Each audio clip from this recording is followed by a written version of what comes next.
Pastor Michel. A gente vai falar um pouquinho sobre cultura de oração, sobre oração.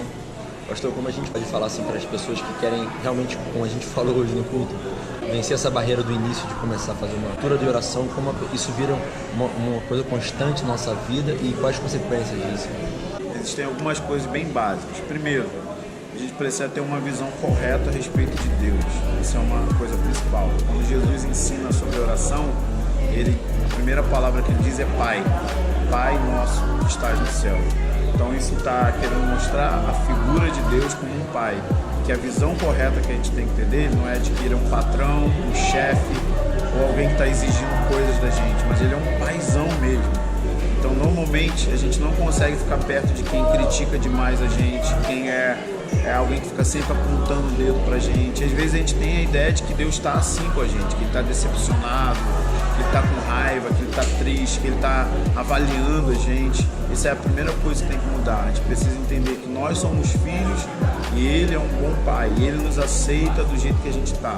A segunda coisa que é muito importante é que a gente precisa aprender a desenvolver listas de oração, que às vezes a gente tem um entendimento correto de Deus como pai, mas a gente não sabe como preencher o tempo de oração. Então eu creio que existem 5 coisas que a gente ora sempre que a gente vai orar. A gente sempre ora por intimidade, a gente sempre ora por poder, para ter poder de Deus, a gente sempre ora por caráter, para Deus mudar nosso caráter, a gente sempre ora por direções, ter sabedoria, e a gente sempre ora por alguém, que eu chamo de intercessão. Então são 5 pontos de uma lista de oração que vão ajudar você a ter um norte de saber pelo que orar naquele espaço de tempo. Então, o que eu normalmente faço? Eu pego esses 5 pontos e encho de versículos bíblicos relacionados a isso. Então, intimidade. Eu pego 2 ou 3 versículos bíblicos que falam sobre intimidade e eu oro esses versículos. E assim, consequentemente, eu vou fazendo em cada um desses tópicos. Porque isso faz com que eu decore a Bíblia, faz com que eu ore uma oração correta, porque eu estou orando a palavra de Deus, e isso faz com que eu internalize a Bíblia. Então, isso é muito importante. E a terceira e última coisa é que a gente precisa de disciplina. Então a gente precisa ter hora certa na sua agenda. Qual é a hora que você vai encontrar Deus? 7 da manhã, 10 da noite? Alguns funcionam melhor de manhã, outros funcionam melhor de madrugada. Mas esse negócio de orar quando der vai fazer com que você não tenha uma vida de oração constante. Então todos os dias eu tenho um horário fixo para orar.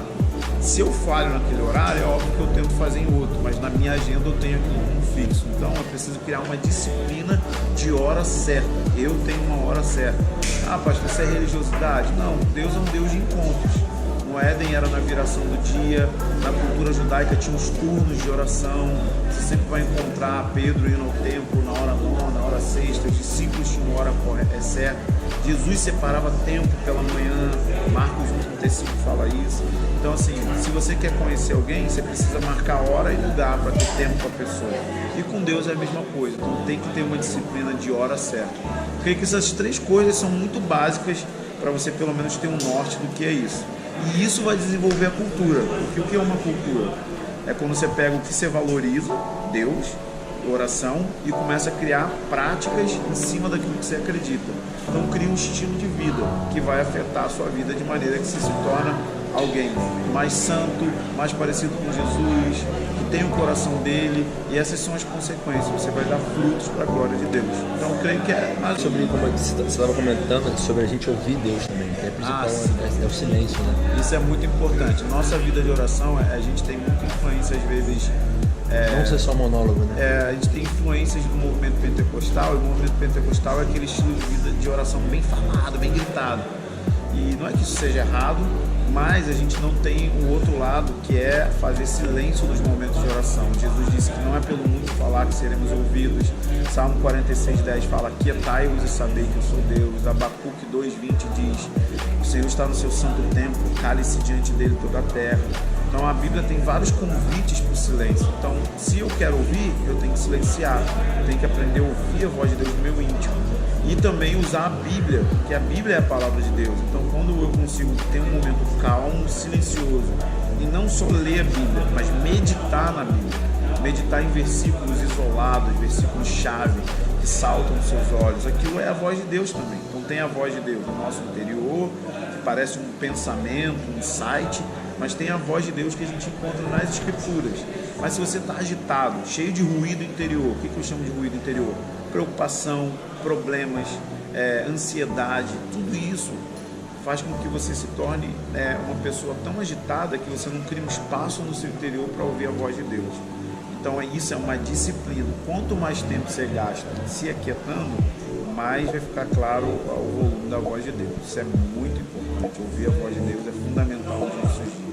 Então acho que é isso. Tu vai calar para ouvir a voz, né? Tem que ficar quieto. Elias ouviu Deus no meio do silêncio. Então você imagina, o cara estava acostumado com fogo cair do céu, fechar o céu para não ter chuva, aí vem fogo, vem terremoto, vem ventania, e Deus estava no silêncio, um sussurro suave. Então às vezes a gente também estigmatiza como Deus fala. Não, Deus só fala audível, Deus só fala no mover. Não, às vezes Deus quer falar com você na calmaria. Você vai estar lá numa praia, ou vai estar num ônibus quietinho ali, ou vai estar no seu quarto, no seu escritório. Um sussurro que você vai sentir no seu íntimo aquilo ali. E isso é possível treinar. A Bíblia fala que a voz de Deus é como muitas águas. O que é isso? Deus fala constantemente. Como que é o som de uma cachoeira? Direto, não para. Como que é o som da onda? Não para. Então é isso que ele está querendo dizer. A voz de muitas águas é que é poderosa, estrondosa, mas é constante. E se você for ver até a onda, né? A onda quebra, ela fica um pouquinho em silêncio e depois quebra de novo. Exatamente. Então a voz de Deus é constante. Ela está sempre comunicando e a gente é que tem que parar. Igual ondas sonoras de rádio. Você não vê as ondas, mas se tu tiver um aparelho receptor sintonizar, você vai captar as ondas sonoras do lugar. E aí você vai conseguir ouvir. Então Deus agora está aí, ó. Ele é o verbo, ele é a palavra de Deus, ele é a voz. Então a gente precisa alinhar nossos ouvidos espirituais com o que ele está falando. É isso. Glória a Deus. Valeu, pastor. Deus abençoe, galera.